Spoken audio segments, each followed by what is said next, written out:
This is the Triple Physics Paper 1 revision presentation on electrostatics.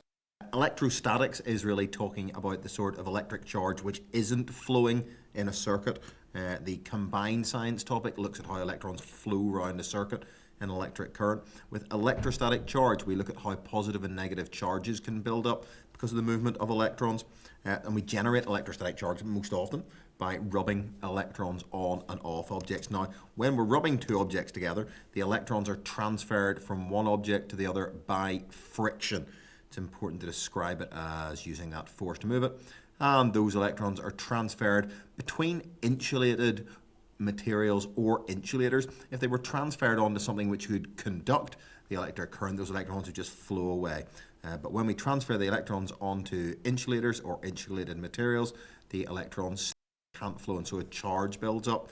When a charge builds up, if you transfer electrons onto an object by friction, then they become more negatively charged. If you transfer electrons off an object by friction, they become more positively charged.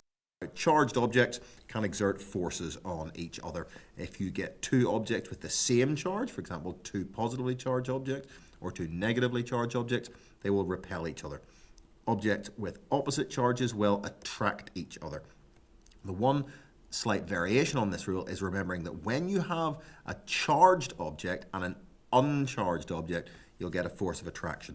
So it doesn't matter if the charged object is positively charged or negatively charged, they will attract uncharged object. That's how the idea of rubbing a balloon on your head works. You charge up the balloon by rubbing electrons on or off it, and it will then attract to uncharged objects like the. One other thing we can look at then, a very common question in the exam, this idea of why people's hair stands up when an electric charge is transferred to them. Works on exactly the same idea.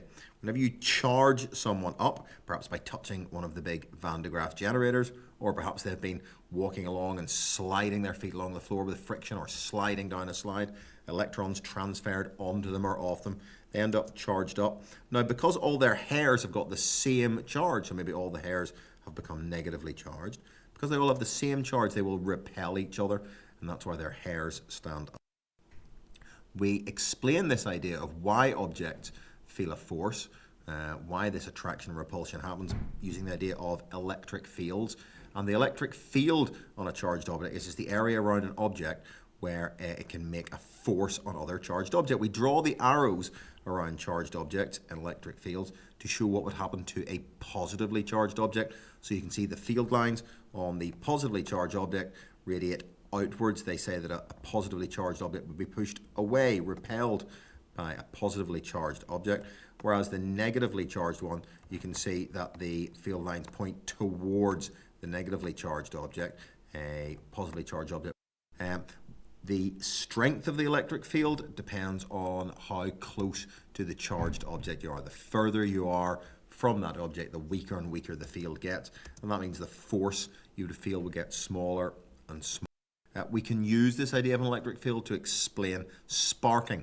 Anything charged near an electric field will feel a force on it. That could be things like ions or electrons. They would feel a force in an electric field. So we have some ions or electrons in the air.